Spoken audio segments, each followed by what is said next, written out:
When a person becomes too desperate and starts chasing someone, they lose all their value. I learned that the hard way. My name is Lin Qianyu, and for 2 years, I was the biggest joke on the Chengdao University campus. The desperate dog who proposed to the school beauty 99 times and got rejected 99 times. Her name is Lin Qianyu, cold, elegant, untouchable. The kind of girl the whole campus watched from a distance and never dared to approach. But I did. Every single day, for 2 years, I approached her with my whole heart in my hands, and every single day, she crushed it without even looking down. I told myself she just needed time. I told myself that if I loved her enough, one day the ice would finally melt. So I kept going. I brought her breakfast before her morning classes. I waited outside the practice rooms at night just to walk her home. I wrote her love letters until sunrise and stayed up learning the things she liked, all so I could have one more reason to talk to her. The whole school laughed at me, and I let them, because I thought love was supposed to look like this. And then, one afternoon, everything shattered. Her phone was sitting on the library table, unlocked, and I glanced at it without thinking. My own face stared back at me. She had saved my number under the name Dear Husband. Her gallery was full of me, thousands of photos, taken in secret over 2 whole years. Me walking, me studying, me laughing with my friends. She had loved me. From the very first day, she had loved me back. For a moment, my heart soared, and then it curdled into something cold and sick. Because if she loved me, then every rejection had been a choice. She hadn't been ignoring a boy she didn't want. She had been savoring the sight of the boy she did want, on his knees, begging. 99 times. She liked the chase. She liked watching me humiliate myself for her. My love had never been a tragedy to her. It had been entertainment. I sat there in the library for a long time, feeling 2 years of my life drain out of me. I wasn't heartbroken anymore. I was tired. Bone deep, soul deep tired. That same week, I went to my professor and quietly applied for the foreign exchange program to Italy, the hardest one to get into, the one I had almost given up months ago just to stay close to her. This time I filled out every form with a steady hand. I was going to leave. I was going to disappear from Lin Qianyu's world completely.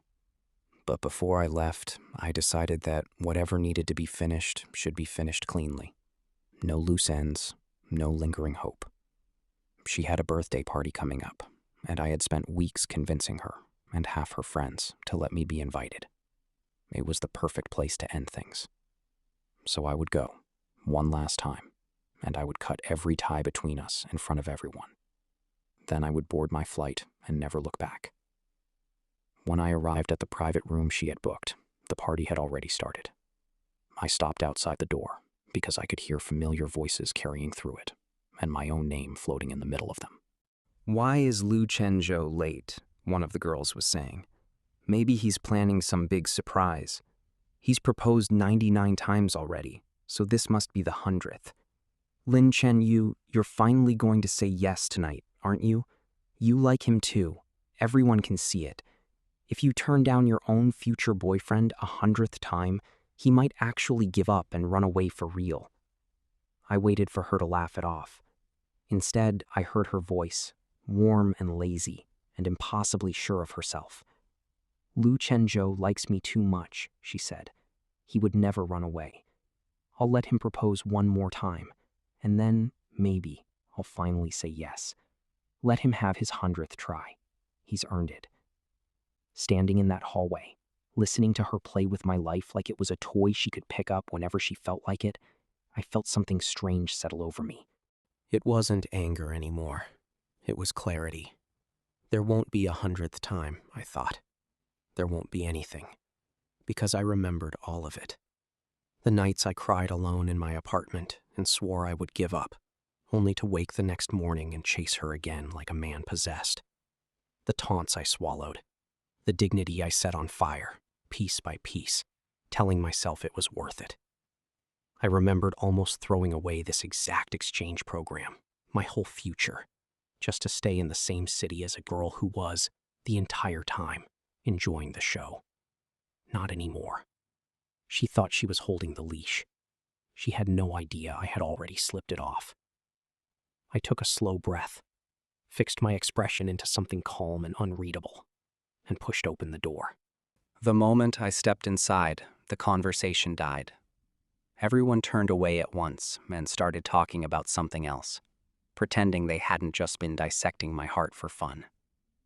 Lin Qianyu picked up her drink and joined a game at the far table, keeping her face cold, not even glancing in my direction. I looked at her, and honestly, I had to admire it. Her acting was flawless. 2 years ago, that cold shoulder would have wrecked me for a week. Now I felt nothing at all. I found an empty seat in the corner, sat down, and took out my phone. For the next hour, while everyone laughed and drank and sang, I simply existed in that corner like a piece of furniture, present and utterly indifferent. That was the part she couldn't handle. In the old days, I would have used any excuse to drift toward her. A refilled drink, a shared joke, a question about her classes. Anything to earn 10 more seconds of her attention. I had begged for this invitation like it was a treasure, and now that I had it, I acted like I couldn't care less that it was her birthday at all. I could feel it working. Out of the corner of my eye, I watched Lin Qianyu steal glance after glance at me, her confident mask slipping, just slightly, every time she found me not looking back. She had spent 2 years certain she understood me completely, certain she could predict every move I made, because for 2 years I had never once surprised her. Tonight, for the first time, the boy she thought she owned was a stranger, and it was unsettling her more than any confession ever could. They sang the birthday song, they cut the cake, and then it was time for the gifts. I waited until everyone else had given their presents. Then I stood up calmly, reached into my bag, and pulled out a small calendar, barely the size of my palm, with only 30 thin pages. I walked over and handed it to her. The whole room stared, and I knew what they were thinking. It looked cheap. It looked like nothing. After 99 grand romantic gestures, the desperate dog had finally shown up with a 30-cent calendar. I didn't care what they thought. I looked at Lin Qianyu and spoke lightly, like it meant nothing at all. From today on, tear off 1 page every day. When you reach the very last page, there will be a surprise waiting for you. Consider it my birthday gift. Some of her roommates burst out laughing. Are you counting down to 100 proposals? One of them teased. You've got guts. 2 years and you're still not giving up. You really do love our Qianyu, don't you? And Lin Qianyu, hearing all of it, assumed the same thing they did, that it was a romantic countdown to my 100th proposal. A small, pleased smile touched her lips before she caught it and buried it back under her cold expression. I only said I'd think about it after 100 proposals, she said coolly. I never promised to say yes. They all misunderstood, and I let them, because the day she tore off that final page would not be the day I proposed. It would be the day I vanished from her life forever. That calendar was not a countdown to a wedding. It was a countdown to a goodbye. But I didn't explain. I just smiled faintly and changed the subject. Lin Qianyu, I said, I've chased you for so long and never once managed to move your heart. So before anything else, I'm curious. What is your ideal type of man? The whole room went quiet. Everyone turned to look at her, sensing something in the air. She stared at me, silent for a few seconds, and then softly began. My ideal type. She had only spoken those 3 words when the door swung open and stole every eye in the room. Su Yanshu walked in, holding a beautifully wrapped box, a bright smile on her face. Happy birthday, Qianyu. And Lin Qianyu's whole demeanor shifted the instant she saw her. A sweet smile spread across her face. She tapped her fingers lightly on the table and finished her sentence, her eyes fixed on Su Yanshu the entire time. My ideal type is definitely a boy who's handsome, cheerful, and looks clean and bright. Su Yanshu's face lit up like she'd been handed the moon. She hurried over, pressed her carefully chosen gift into Lin Qianyu's hands, and insisted she opened it right there. The whole table swarmed around them, and just like that, my question was buried and forgotten. I felt no sadness watching it. I simply went back to my corner and sat down. For the rest of the night, wherever Lin Qianyu drifted, Lin Qianyu was glued to her side. They laughed together, shared drinks from the same glass, fed each other bites of the same slice of cake. I watched their closeness quietly, and old memories rose up whether I wanted them or not. Everyone knew Lin Qianyu, the untouchable beauty of Qingda, kept every boy at arm's length. Everyone except Xu Yanshu, her so-called childhood friend. Lin Qianyu fixed Xu Yanshu's messy hair, saved her a seat in every class, carried her bag, even fought with girls from other departments over her. For 2 years, that special treatment had stabbed me like thorns, day after day. It was the whole reason I believed I never stood a chance. But the day I learned the truth, I understood that lie too. The two of them hadn't even been close growing up. Xu Yanshu used to trail after Lin Qianyu, and Lin Qianyu had barely noticed she existed. It was only after I appeared, only after I started chasing her, that Lin Qianyu suddenly began performing this deep friendship with Xu Yanshu, right in front of me, specifically to make me jealous. To keep me hungry, to keep me chasing. Xu Yanshu wasn't her best friend. She was a prop in the play Lin Qianyu was staging for an audience of one, me. So now, watching this whole tender performance unfold, I could only laugh quietly to myself. I set down my glass, stood, and went to the bathroom to clear my head. I splashed cold water on my face until my thoughts settled, then pulled a tissue from my bag and started drying off. With my face covered, I didn't notice someone slip in beside me until I heard the venom in her voice. "Lu Chenzhou," Xu Yanshu said, low and sharp. "You've chased Sister Qianyu for years, and she's never once said yes, and you still have the nerve to show up at her birthday." I'm begging you. She doesn't like you. She never has. Have you no self-respect at all? You're nothing but a cheap, desperate beggar.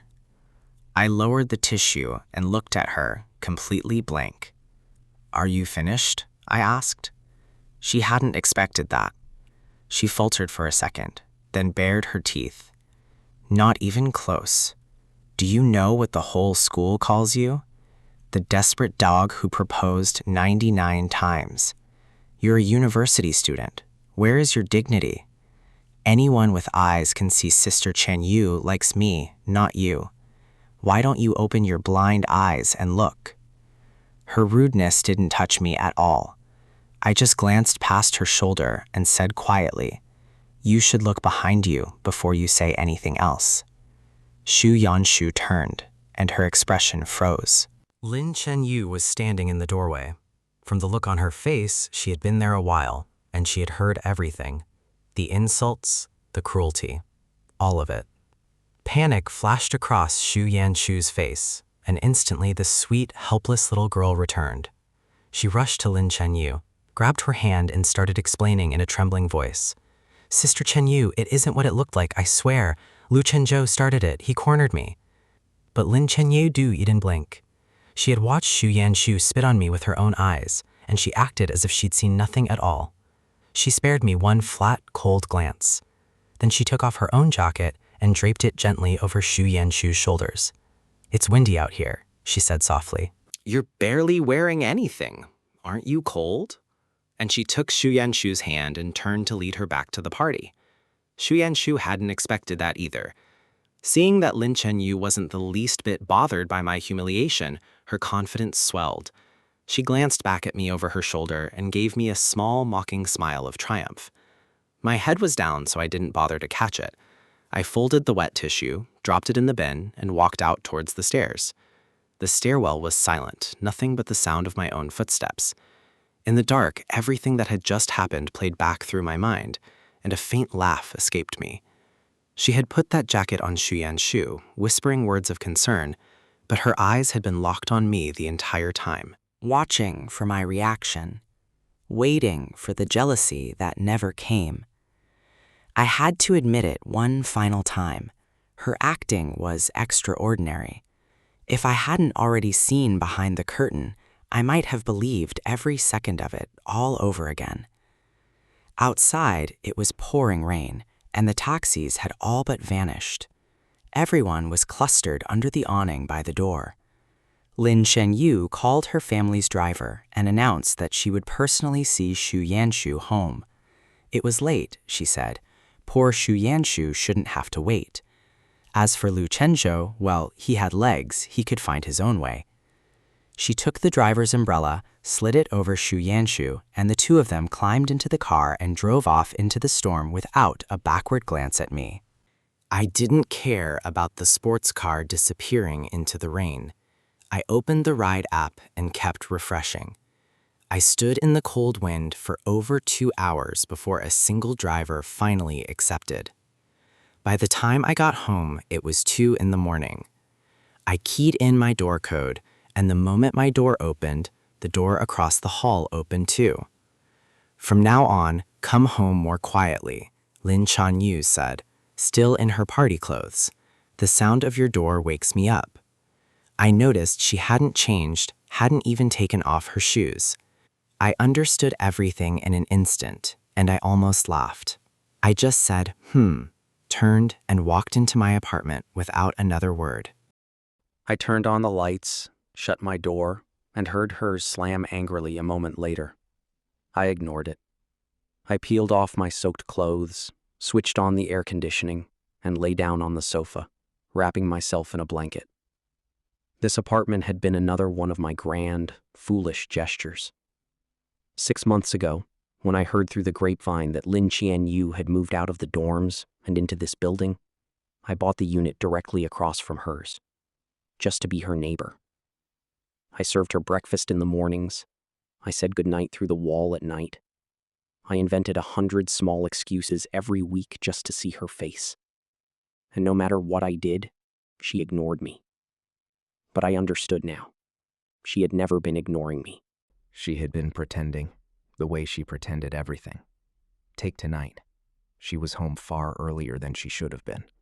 She hadn't changed out of her party dress, hadn't slept, because she'd been worried about me getting home safe in the storm. And the instant she saw I was alive and unharmed, she opened her door just to snap at me about the noise. 2 years ago, that contradiction would have given me hope for a month. Tonight, it just made me tired. I was done being an actor in her play. I didn't want to read my lines anymore.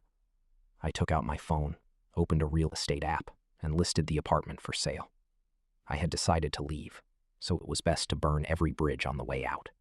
The next morning, the agent came to inspect the place. I let her in, walked her through every room, and gave her all the details.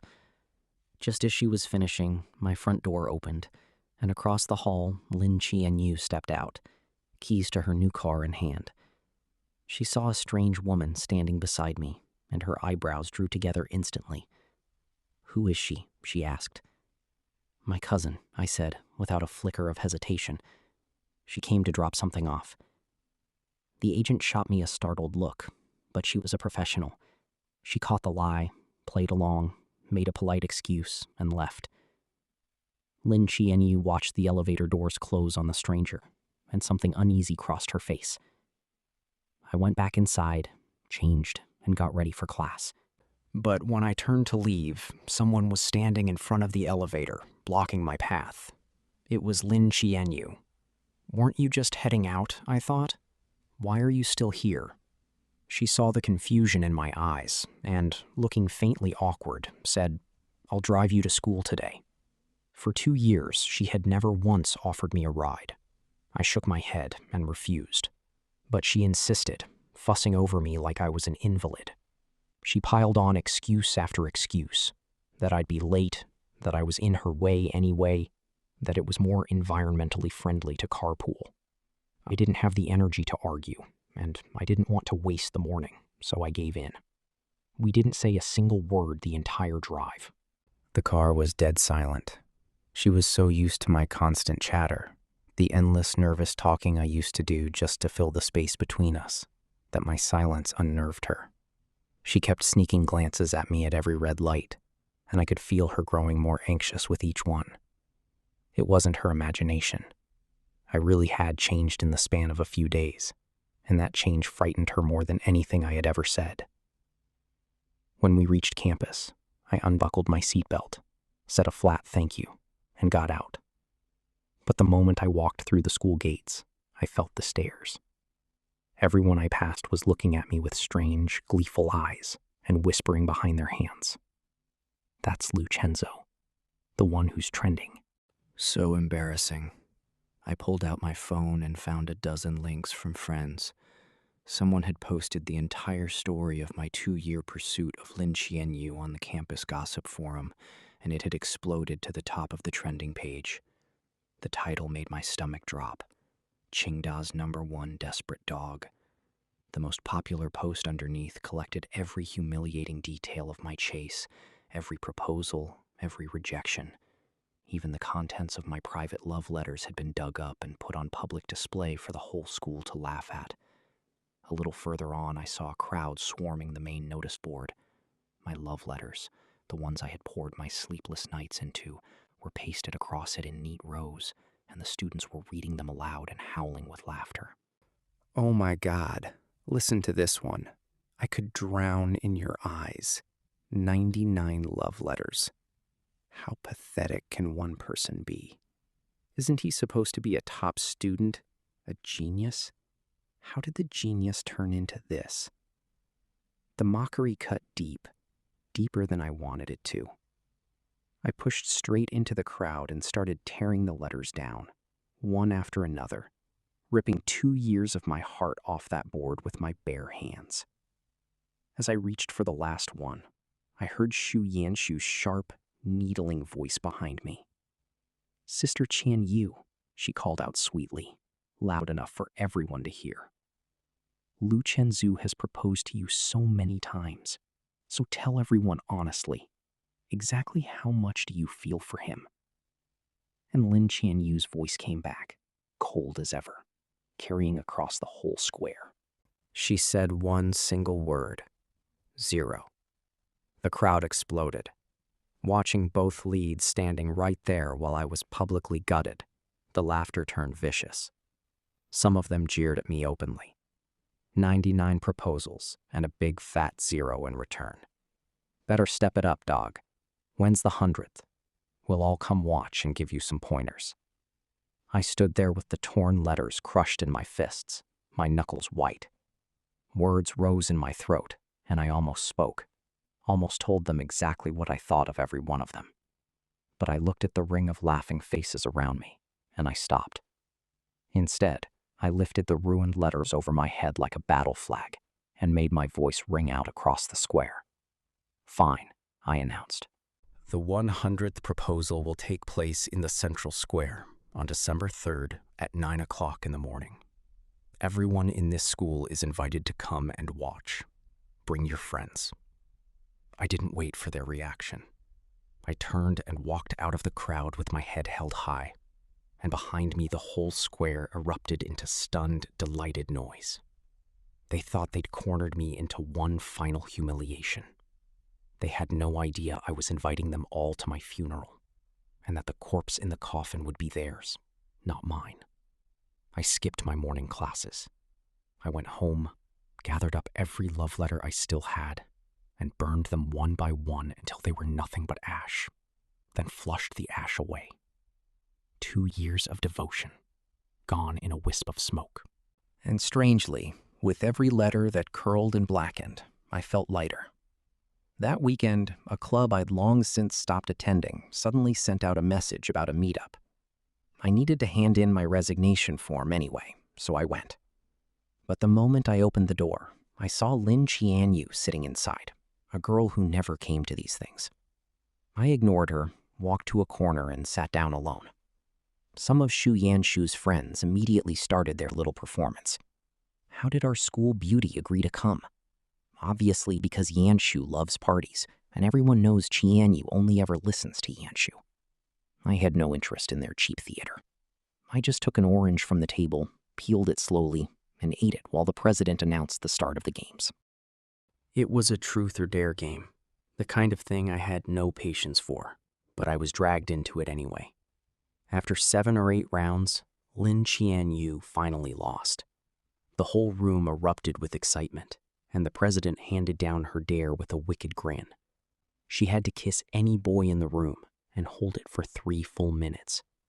"Come on, school beauty," everyone chanted. "Who's the lucky one?" I knew she wouldn't choose me, and I didn't care who she picked. I kept my head down and rolled the dice idly in my hand. Just as I expected, she chose Xu Yanshu.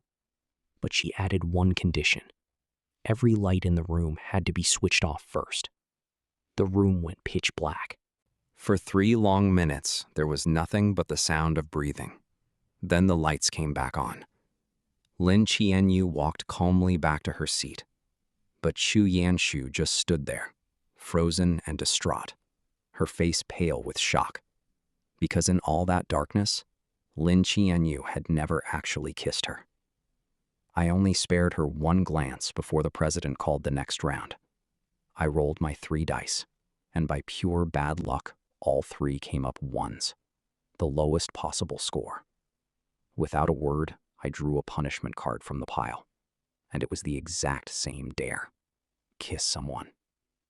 In an instant, every eye in the room lit up, darting hungrily between me, Lin Qianyu, and Xu Yanshu, everyone hoping for a scene. I pretended I didn't notice any of it. I spun the game's pointer, and it landed on a shy junior girl sitting across from me. Everyone assumed I would chicken out. Instead, I looked at the poor girl and said quietly, "I'm sorry, you're about to get dragged into something." She blinked in confusion and started to rise from her seat, and that was when Lin Qianyu shot to her feet and kicked her own chair over with a crash. Before anyone could understand what had happened, she cut in coldly. "We've been playing far too long," she said. "I'm tired. It's time for a break, isn't it?" Her roommates instantly agreed, and the flustered president had no choice but to put my punishment on hold. During the break, some of the girls said they were hungry. The roommates immediately herded all the boys downstairs to fetch food and drinks.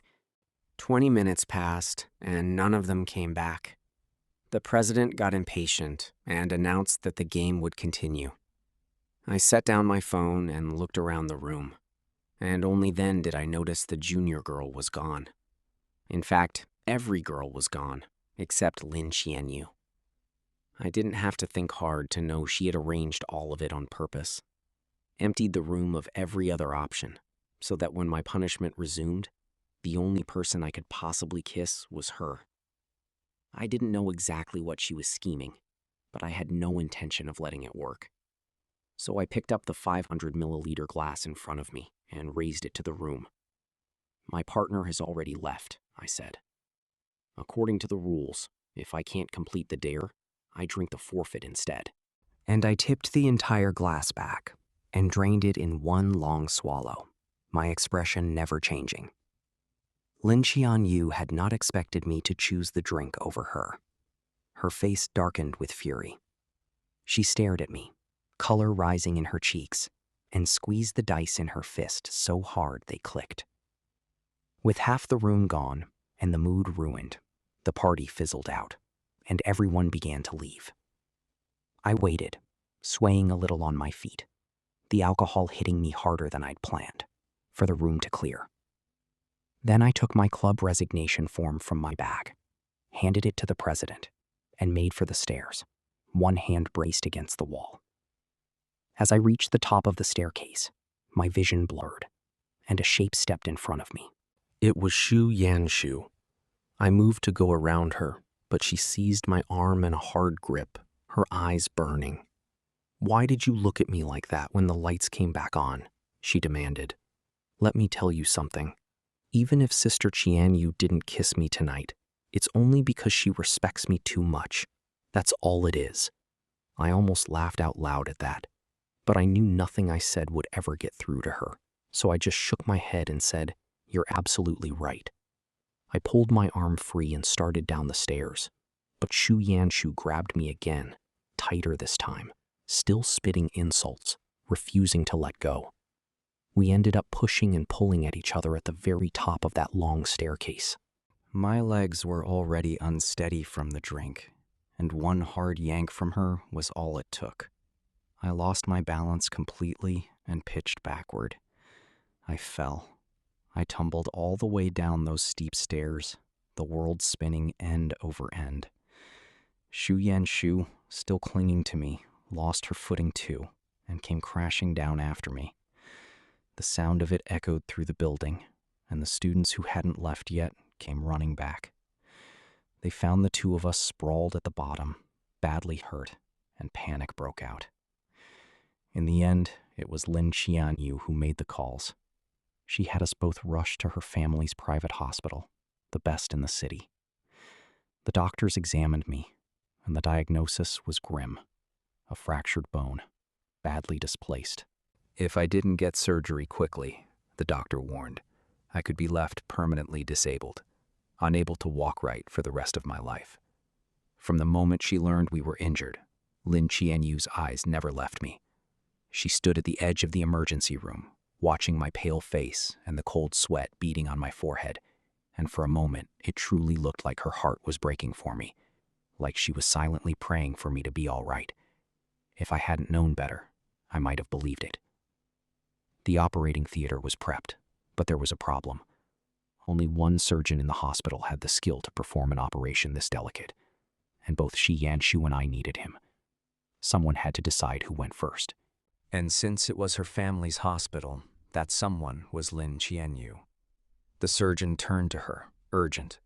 "Miss, please, we can't wait. Whose operation do we perform first?"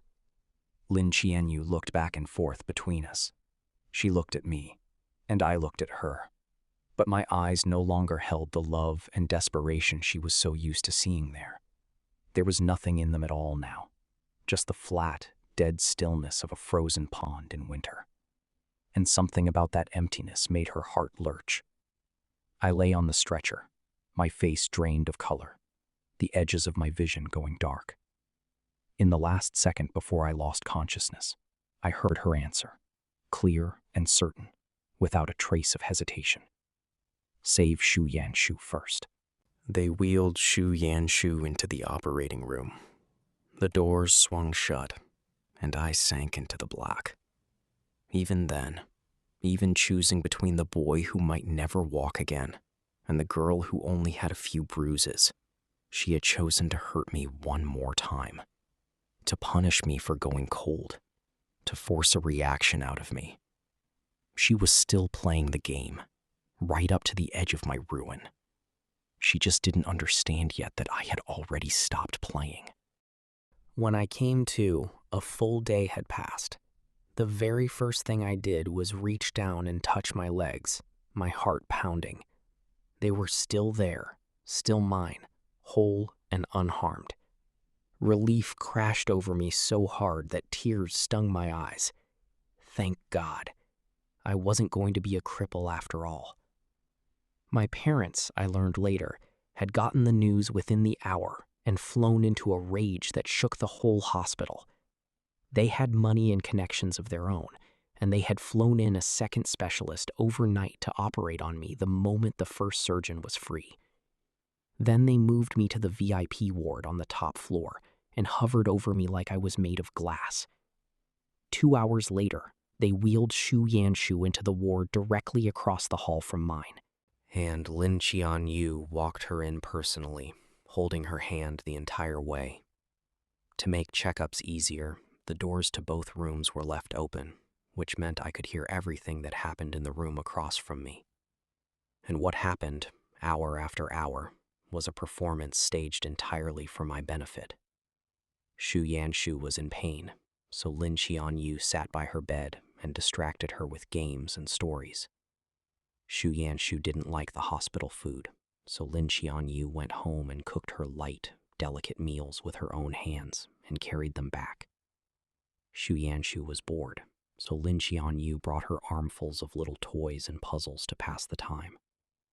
Over 10 days, the two of them grew so publicly, theatrically close, that even the nurses started whispering that the hospital director had found himself a future daughter-in-law. I listened to all of it in silence and never once interfered, because I understood exactly what it was. Every tender gesture was a knife aimed across the hall at me. I knew this because I had shut my own door dozens of times to escape the sound of it. And every single time, within minutes, a nurse would appear to check my vitals and prop the door open again. That was no coincidence. Lin Qianyu had arranged for that door to stay open, so that I would have no choice but to sit and watch her lavish all the affection I had begged for on someone else. She thought jealousy would crack me open. She still hadn't realized there was nothing left inside me to crack. On the day I was discharged, I ran into them again in the basement parking garage. Seeing me approach on my crutches, Lin Qianyu made a show of lifting Xu Yanshu, who was in a wheelchair, and settling her carefully into the car. "Lu Chenzhou," she called over, without warmth. "I hear you live across the hall from me. Get in, we'll drop you off." I didn't want to spend 1 second in that car. I lowered my head, hobbled past them, and got into my own taxi without a word.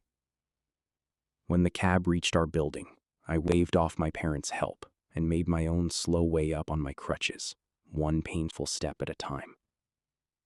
The elevator rose from the basement, and on the first floor the doors opened, and Lin Qianyu stepped in, the same woman who was supposedly busy driving Xu Yanshu home.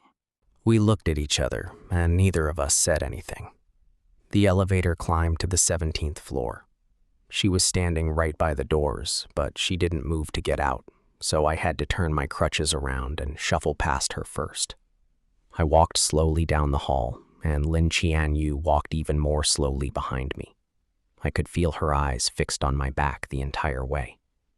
When I reached my door and lifted a hand to key in the code, my crutch slipped and clattered to the floor, and I had to catch myself against the wall to keep from falling. As I bent to reach for it, a shadow dropped down in front of me. Lin Qianyu had crouched to pick it up.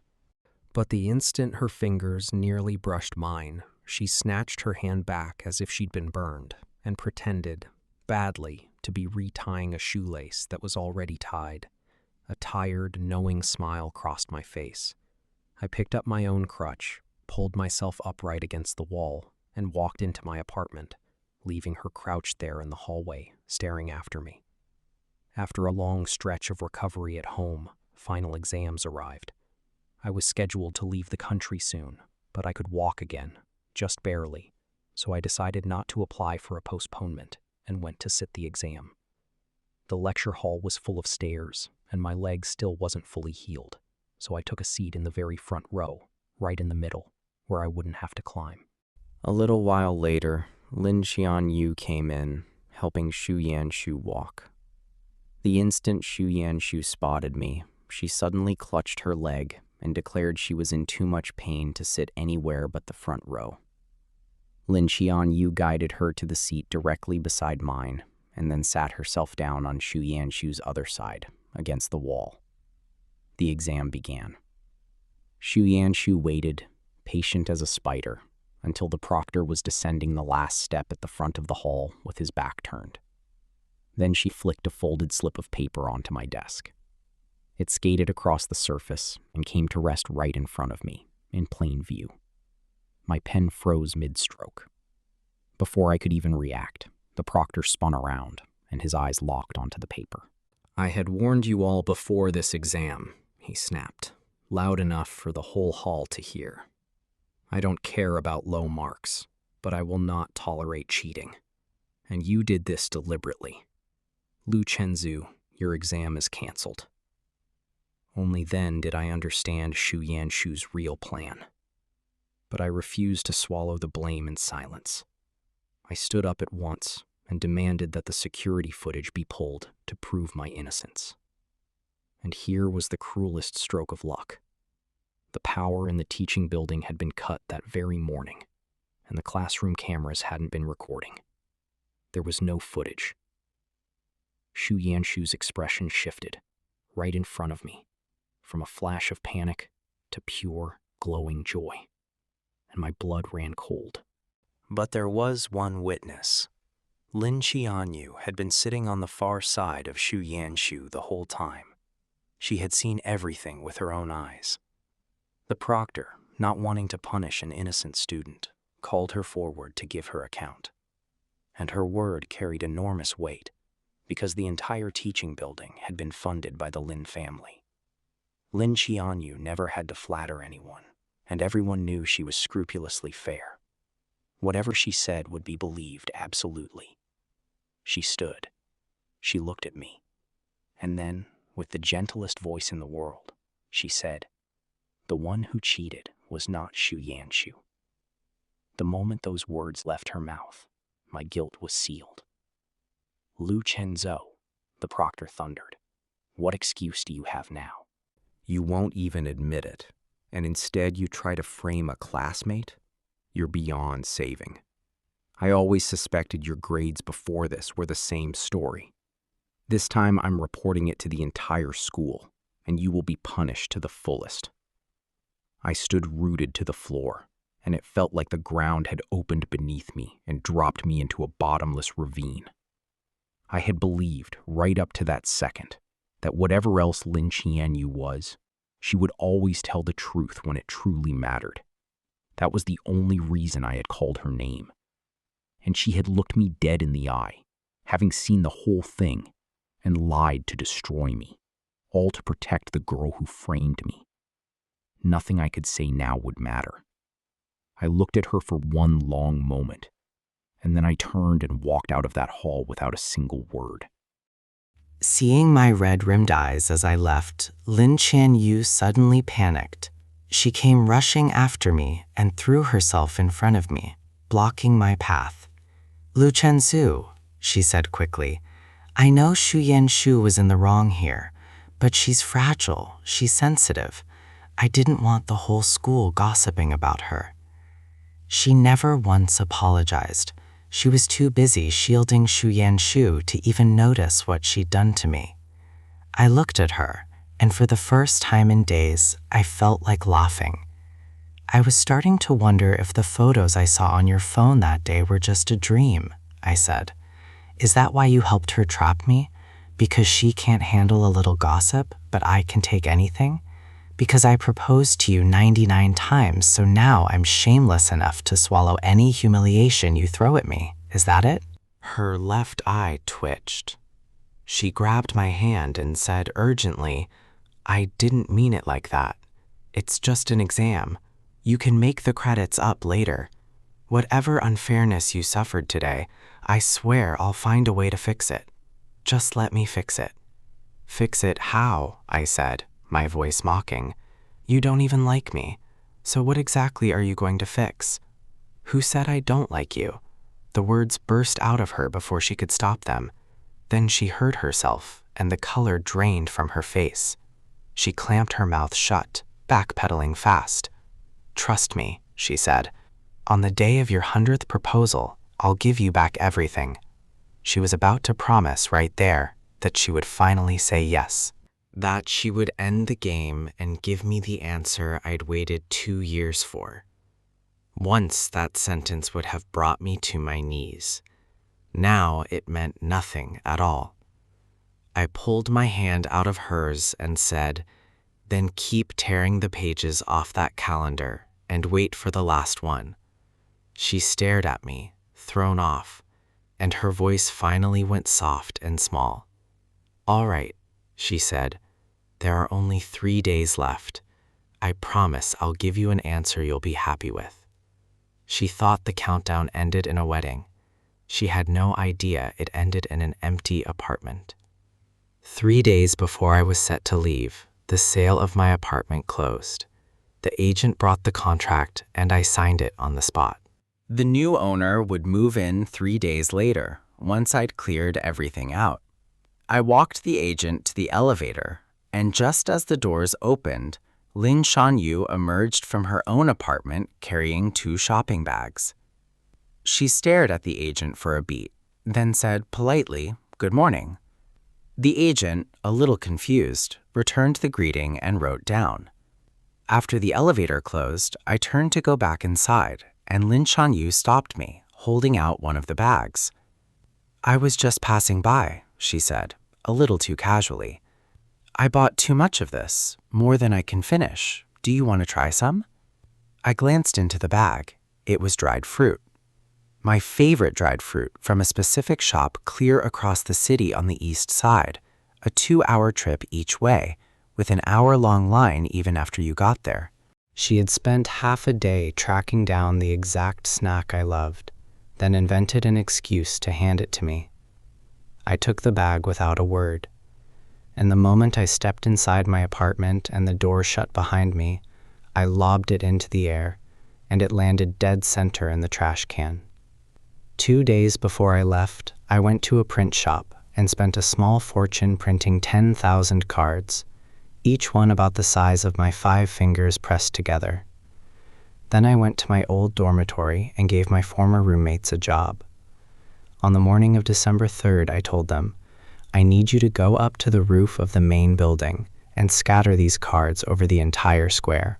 My roommates knew everything that had happened to me over the past weeks. Seeing that I still hadn't given up, they tried to talk me out of it. Chenzhou, let it go, one of them pleaded. Lin Qianyu has hurt you again and again. Why keep torturing yourself? She's not worth it, man. She doesn't deserve your love. Even though I had already let go, their loyalty moved me more than they knew. Don't worry, I told them. I know exactly what I'm doing. Just scatter the cards for me. I've already hired a cleaning crew to handle the mess afterward, and I have no intention of proposing. I only want to say goodbye. Forever. They stared at me, baffled by what I was really planning, unable to read the calm on my face. I thanked them and left. Once I was gone, one of them lifted the lid off the card box, curious, and pulled out a single card. There was just one line printed on it. Lu Chenzhou will never love Lin Qianyu again. The day before my flight, I went to campus, finished all my paperwork, came home and began to pack. I'd only lived here for half a year, so I didn't own much, but nearly everything I did own was tangled up with Lin Qianyu somehow. I set out a few boxes and started sorting through it all. The scarf I'd spent half a month learning to knit for her, I unraveled back into a plain ball of yarn. The ceramic vase she had once carelessly donated to a charity auction, the one I had bid a fortune to win back, just so I could keep something her hands had touched, I broke into pieces. The love letters I'd written through countless sleepless nights, I threw the whole stack into the trash, paper and envelopes and all. And as they left my hands, the entire past between Lin Qianyu and me went with them. In the end, only 2 items were left in the apartment, a single shirt and a pair of loose black jeans, the exact outfit I had been wearing the day I first met her, 2 years ago, the day I fell in love at first sight and ruined my own life. I carried them out to the balcony, struck a match, and burned them to ash. When I straightened up, I saw Lin Qianyu standing a short distance down the shared hallway, watching me through the open door. I've been busy all day, I told her lightly. Just clearing out some trash I don't need anymore. And now I finally feel weightless. I turned around and the weight of 2 years lifted clean off my shoulders. The next morning, the day of the 100th proposal, I woke to the sound of my own front door and reached for my phone to check the time. The notification bar was flooded with messages, a steady stream of them, pouring in one after another. It took me a moment to realize they were all from a group chat, a group of more than 20 people. A year ago, I had secretly joined that group to learn Lin Qianyu's likes and dislikes, and I had simply forgotten to leave. What Lin Qianyu didn't know was that the stranger she was chatting with so eagerly this early in the morning included me, silent in the corner of her own dorm friends group. Qianyu, you're up so early, someone wrote. Couldn't sleep from all the excitement? Is that even a question? Another replied. She's been getting ready since 11 last night. Are you really going to accept Lu Chenzhou's proposal this time? I scrolled down and my hand went still. Below all of it, Lin Qianyu had typed out a long message. "It's not about accepting the proposal," she'd written. "We both like each other, so of course we'll end up together. Stop asking dumb questions and just tell me, which dress looks better today, this one or this one?" The group lit up with photos of a dozen dresses she was deciding between. "Oh my God, look at all this preparation," someone gushed. "Is this really our ice-cold school beauty who won't go near any boy?" And beneath all their teasing, Lin Qianyu sent one final line. "I like him so much. And in this whole life, I don't want anyone but him." That single line made me laugh out loud, alone in my empty apartment, and 2 years of memories flashed behind my eyes. I like him so much. It felt like the punchline to some cruel joke, the kind of ending O. Henry used to write, where you finally learn the truth and it only makes everything worse. She liked me. That was why she rejected my proposals 99 times and turned me into the whole school's laughingstock. She liked me, so she ignored me and paraded other boys in front of me to keep me jealous and hungry. She liked me, so she twisted the truth into lies, framed me as a cheater, and ground my real, honest feelings into the dirt. If that was her love, then I wanted no part of it. Not in this life. Not in any life. The messages kept flooding in, faster and faster. Some of the dorm bros were sending photos from the square. It was only 7 in the morning, and already the central square was packed. Everyone had come to watch my 100th proposal. "Qianyu, hurry," one of them wrote. "What if the show starts and the leading lady can't even find a spot to stand?" I was about to leave the group for good when a private message from Lin Qianyu appeared on my screen. "I'm about to head out," she wrote, "and so are you. The only difference is that I'm the one leaving forever." For just a moment, I felt an urge to see her face when those 10,000 cards came raining down. To watch the exact instant she realized what they said. To be there when she learned I had already left the country.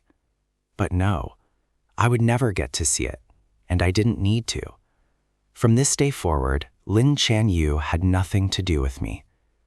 I finished packing in silence, took one last look around the bare apartment, then opened my phone and blocked every one of her numbers and accounts, one by one.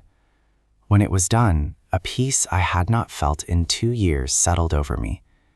I picked up my suitcase, turned, walked out the door, and stepped into a new life. It was 5 minutes to 9, and the square was so crowded there was nowhere left to stand. Security guards had been called in just to keep order. Up on the rooftop of the main building, my old roommates looked down at the sea of people and could hardly believe it. "This many witnesses," one of them murmured, "means whatever happens will spread across the whole campus by lunchtime." "Good," another said. "That way, even after Chenzhou is gone, no one gets to keep talking behind his back." At 8:59, they took their positions on either side of the roof, hauled the crates of cards up onto the ledge, and waited.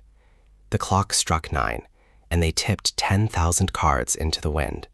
In an instant, the sky filled with fluttering white, drifting and spiraling down from 16 stories up. A student with poor eyesight squinted at the sky and shouted, "Look, it's snowing." Everyone tilted their heads back. As the cards came down, people leapt to catch them, laughing, desperate to read what was written. Standing right in the center of the square, in a beautiful new dress, Lin Qianyu looked up too, radiant with hope. The girls beside her gasped at the sight. "Wow, there must be 10,000 of them," one cried. "Lu Chenzhou really went all out." Hearing that, Lin Qianyu's heart swelled. She lifted her hand and plucked a single card out of the air and turned it over with a smile already blooming on her lips. And the smile froze. She read the words, and the blood drained from her face. Her friends leaned in to tease her, then stopped, their own eyes going wide as they read over her shoulder. "That's impossible," one of them stammered. "There must be a mistake." They snatched up more cards from the ground and showed her, hoping the first was a fluke. But every card said the same thing. Lu Chenzhou will never love Lin Qianyu again. The panic spread outward through the crowd like a crack racing across ice. People grabbed cards from each other's hands, read them, and their laughter curdled into confused, gleeful noise. Is this a proposal? What is this? Did someone mess it up on purpose? And then the whole square was reading the same 10,000 words aloud at once. Lu Chenzhou will never love Lin Qianyu again. So it's not a proposal, someone laughed. He tricked everyone, called the whole school out here just to announce he's done with her. Oh, this is even better than a proposal. Hearing thousands of voices chant the end of her fantasy, Lin Qianyu's face slowly lost all its color. It felt as if a hand had closed around her heart and squeezed. Her mind went white and empty, and for a moment she couldn't hear anything at all. The thousands of people packed into that square stood on their toes, craning to see how the Ice Queen would react to being publicly discarded by the boy she had discarded 100 times. She threw the cards from her hand and shoved through the crowd, running for the main building. The onlookers surged after her.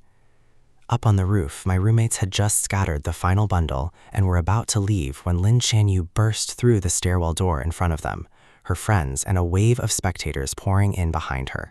The roommates saw her and could not help themselves. "Oh, if it isn't our famous school beauty," one of them said. "Didn't you say Lu Chenzhou wasn't good enough for you? So why are you up here, out of breath, chasing after his little show?" Lin Qianyu's hands curled into fists, her face flushing red. "Did you throw these cards?" she demanded. "On your own?" At the words "on your own," the three of them burst out laughing. "Where would we get the nerve?" one of them said.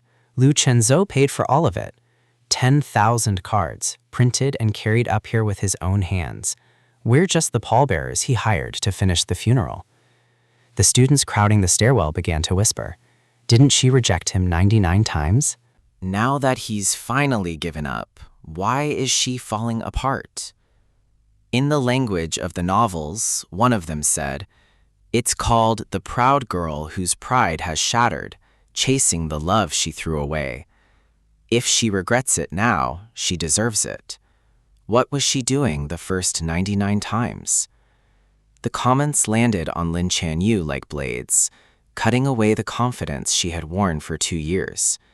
She had believed she understood me completely, that she could steer my heart and my actions with a look. And for 99 proposals, she had been right. Everything had gone exactly as she scripted it. She thought this 100th time would be the grand finale, the perfect happy ending she had been savoring in slow motion. Instead, at the moment she was certain she had won, I had struck her down in front of the entire school. And now, for the first time, she couldn't hold the mask. Her true face showed through, raw and afraid. "Where is Lu Chenzhou?" she asked, her voice cracking. One of the student council boys, a friend of Xu Yanshu's, looked at her panicked face and let a slow, cruel smile spread across his own. He raised his hand and made a little gesture, a bird taking flight. "The proposal's over," he said, so of course he flew away. She thought he was mocking her, but those last 2 words snagged in her chest and would not let go. Flew away. A terrible thought seized her, and she shoved past the boys and ran for the rooftop. It was empty. No one was there. The stairs and the elevator were jammed solid with the crowd, impossible to get down through. Did Lu Chenzhou not come to campus at all today? She realized, and the panic swallowed her whole. By the time the security guards had cleared the crush of people from the building, Lin Qianyu, half carried by her friends, finally made it back down to the square. Cleaners were already there, 7 or 8 of them, sweeping the 10,000 cards into piles. Without thinking, she bent and picked one up off the ground, a card with a shoe print stamped across it. She read the words again, and this time they meant something entirely different. Her anger and disbelief had curdled into a bottomless, gnawing fear. "Nothing will happen, Qianyu," her friend said, trying to calm her. "He probably did all this out of anger over the exam scandal. Go find him, explain everything. Tell him what's really in your heart. He loves you. He'll forgive you. 2 years, 99 proposals. He's just throwing a tantrum. Coax him a little and he'll come around. But some sixth sense told Lin Qianyu that this time was different, completely and finally different. Their reassurances turned to noise in her ears. She got in her car and drove straight to our building, desperate to find me and fix it all. At 10:30, she parked and hurried toward the gate, card still clutched in her hand. She remembered the night before, the sight of me crouched on the balcony burning something, the strange feeling she'd had and swallowed. Now she wanted to know what I had burned, but the guard had already replaced the trash bins, and the collection truck was long gone. So she rode the elevator up, and when the doors opened on our floor, they were half blocked by a stack of large moving boxes. A boy struggled to shift them aside, apologizing, saying he'd just moved in. A new neighbor, she assumed, and stepped around him toward my door. But my door was standing half open. She raised her hand and knocked. Silence. The strange, hollow quiet made her frown, and she was reaching to push the door wider when the boy's voice came from behind her. "Hello," he said cheerfully. "I'm the new owner of 1705. Just moved in this morning. Please look out for me." 1705. Lin Qianyu's eyes snapped to the number plate on my door without thinking, and the next instant she went rigid as stone. The boy kept chattering happily about his boxes, but she didn't hear a word. She turned slowly and pushed my half-open door the rest of the way. The apartment was empty. Bare walls, bare floor. Nothing but the furniture that came with it, scrubbed clean as a showroom. The old owner sold it cheap because he was in a hurry to leave, the boy said behind her, oblivious to her white face. The agent said he spent 3 whole days clearing it out and throwing things away. Do you know him? Could you give me his number? I wanted to thank him. Lin Qianyu's mind went utterly blank. She had no memory of how she got back to her own apartment. When she came to herself, she was on the floor by her door, legs weak, drenched in cold sweat as if she'd been dragged out of a river. She pulled out her phone with shaking hands and opened my profile, typing out a few words. "Why did you move away?" She pressed send. A red exclamation mark bloomed on the screen. She stared at it, uncomprehending, and sent another message, and another. Each one bounced back with the same failed to send warning. I had blocked her everywhere. Staring at that little red mark, she felt as though a hand had closed around her throat and stopped her breath. Then her phone rang. A roommate's voice came through, panicked. "Qianyu, it's bad. Liu Chenzhou's gone to Italy. I just saw his name on the exchange list on the notice board." The words struck her like lightning. She grabbed the cabinet and tried to haul herself up, but her numb legs gave out, and she pitched forward. Her forehead struck the sharp corner of the wall, and blood welled up and ran down her face. On the floor nearby, the phone was still shouting her name. "What's wrong? We're coming right now." But she couldn't answer. She pressed her hand to the wound as a pain like ants gnawing through her skull swallowed everything. She curled into herself, a low, broken sound escaping her throat. And just before the dark took her, the only thing left in her mind was a line she had already read 10,000 times that morning. Liu Chenzhou will never love Lin Qianyu again. She was badly hurt. She survived, but she spent days in intensive care, and when she finally woke, 3 more had passed. Her friends were at her bedside, and once their relief settled, they told her everything that had happened while she was under. I had reached Italy 3 days earlier, but the enrollment paperwork still wasn't finalized because after the exchange list went public, someone had reported to the school that I'd cheated on an exam. If the complaint stuck, my place in the program would be canceled and I'd be forced to come back. "Don't worry, Qianyu," they said, thinking it would comfort her. "He can't get away." Lin Qianyu's heart began to pound. Before she could even absorb it, there was a knock at the door. A roommate opened it, and in walked Professor Zong, my program advisor, his face dark as a thunderhead. The weight of his presence was such that no one in the room could meet his eyes. "You're Lin Qianyu," he said. "I hear you testified in the cheating case between Lin Qianyu and Xu Yanshu. We need to talk." The roommates fled the ward without a word. "Lin Qianyu told me the truth before he left," Professor Zong said, his voice rising. "That you lied. Do you have any idea what your false testimony will do to his future? If that report goes through, on top of the scandal you let spread across the internet, this boy's entire life will be destroyed.